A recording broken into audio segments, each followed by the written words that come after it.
ठीक है, यहाँ से चलिए एक और क्वेश्चन देखते हैं। क्वेश्चन है if sine alpha is equal to √3/2 and cos beta is equal to again √3/2. Okay, then tan alpha into tan beta is, option दिया हुआ। First option is √3, second option is 1/√3, third option is 1 and fourth and last option is 0। कैसे बनाएंगे इसको? इस question को बनाने के लिए दो फॉर्मूला हमको चाहिए। दो फॉर्मूला, फर्स्ट हम लोगों को याद रहना चाहिए, ये फॉर्मूला है tan theta is equal to sine theta upon cos theta, और दूसरा sine square theta plus cos square theta is equal to 1। अब आखिर हम सोचेंगे कैसे कि कहां से स्टार्ट करें। मैथ को तो रट नहीं सकते, सोचना ही पड़ेगा कि आखिर जो इंफॉर्मेशन हमको मालूम है उसके मदद से हम जो फाइंड करना है उसको कैसे निकालें। हर मैथ के हर क्वेश्चन का यही नियम है, एक पार्ट इंफॉर्मेशन का होता है और दूसरा पार्ट क्वेश्चन का होता है। बिना इंफॉर्मेशन के आपसे क्वेश्चन नहीं पूछा जाएगा, ये मैथ्स के क्वेश्चन का रूल है, नियम है। सो पहले इंफॉर्मेशन देगा फिर क्वेश्चन पूछेगा। आपको करना है उस इंफॉर्मेशन और क्वेश्चन में रिलेशन स्टैब्लिश करना है कि आखिर हमारे पास जो इंफॉर्मेशन मालूम है, जो गिवन है, प्रोवाइडेड है, उसको क्वेश्चन से कैसे रिलेट करें। अभी हमारे पास साइन अल्फा और कॉस बीटा ये मालूम, बस इस साइन अल्फा और कॉस बीटा को tan alpha into tan beta से कैसे रिलेट करें, ये है मेन कॉन्सेप्ट, ये है सोचने का तरीका। हमको सोचना क्या है, हमको सबसे पहले इसके वैल्यू पर नहीं आना है कि तुरंत tan alpha into tan beta क्या होगा। अरे tan alpha into tan beta को रिलेट करना है पहले साइन और कॉस से। तो साइन इस tan अल्फा और tan बीटा को हम साइन अल्फा और कॉस बीटा से कैसे रिलेट करें। तो फर्स्ट स्टेप, ये तो लैडर का फॉर्मूला तो लैडर का काम करता है, इंफॉर्मेशन और क्वेश्चन के बीच लैडर का काम करता है। आपको इंफॉर्मेशन से पहुंचना है क्वेश्चन पर, उसके बाद सॉल्यूशन पर। 3 स्टेप्स है मैथ्स के क्वेश्चन का, यही स्टेप है। फर्स्ट इंफॉर्मेशन राइट, यहां से आपको आना पड़ेगा क्वेश्चन पे और यहां से आना पड़ेगा सॉल्यूशन पे, यही है बीच में प्रोसेस। तो यहां से यहां आने के लिए लैडर का काम करेगा, फॉर्मूला, प्रोसेस, ये सब लैडर का काम। क्वेश्चन से सॉल्यूशन पे आने के लिए फॉर्मूला, प्रोसेस, जो स्टेप्स है सॉल्यूशन का वो, तो ये आपको हम कैसे आएंगे साइन अल्फा और कॉस बीटा के मदद से tan तक कैसे आएंगे, सिंपल सी बात। तो हम ये जानते हैं कोई tan अल्फा को हम साइन और कॉस में ब्रेक कर सकते हैं, क्योंकि tan साइन और कॉस का रेशियो होता है।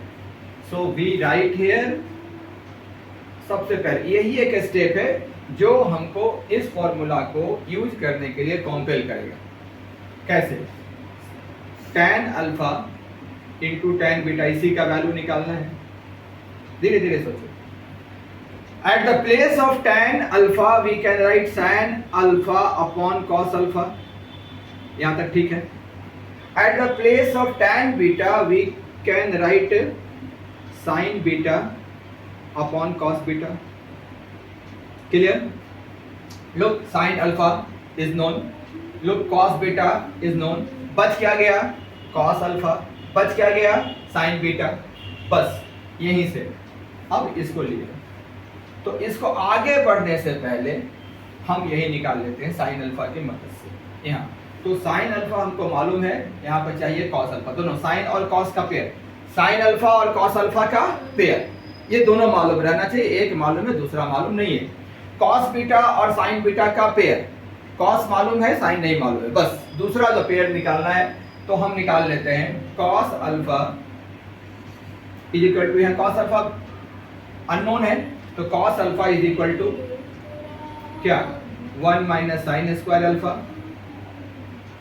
और साइन अल्फा नोन है, साइन अल्फा मालूम है. साइन अल्फा का वैल्यू रखिए √3/2, √3/2 स्क्वायर.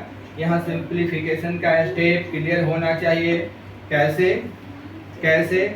1 माइनस, यह स्क्वायर दोनों पर है, बहुत छोटा स्टेप है लेकिन इसको इग्नोर नहीं करना है. ये जो स्क्वायर है दोनों पर है, √3 पर भी 2 पर भी.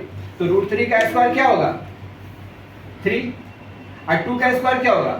4. ठीक है, आगे बढ़ो आगे बढ़ो आगे बढ़ो. यहाँ से क्या हो गया? दो तरीका. एक तो हम एलसीएम लेंगे, एलसीएम लिए तो 4, डिवाइड किए 4, मल्टीप्लाई किए 4. तो उससे अच्छा है कि एक स्टेप और बताते हैं, डायरेक्ट 4 को 1 से मल्टीप्लाई करो. 4 1 जा 4, -3, -3, 4 -3, it means 1/4. Clear?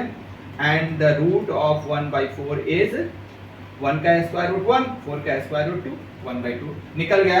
cos alpha is equal to 1/2, एक निकल गया.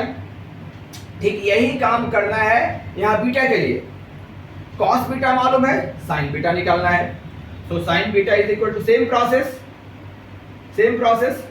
देख लो, हम और ज्यादा अच्छा है समझाने के लिए इसी में समझा देते हैं. अगर हम अल्फा की जगह, चाहे चलो अलग से कर देते हैं, साइन बीटा अननोन था, फिर से लिखे फॉर्मूला. ये फॉर्मूला आया कहाँ से? यहाँ से आया. बार बार दिखा रहे हैं, यही फॉर्मूला है भाई. Sine square theta plus cos square theta is equal to 1. तो sine square theta is equal to 1 minus cos square theta, and sine theta is equal to √1 minus cos square theta. So sin beta is equal to 1 minus cos square beta. Cos square beta.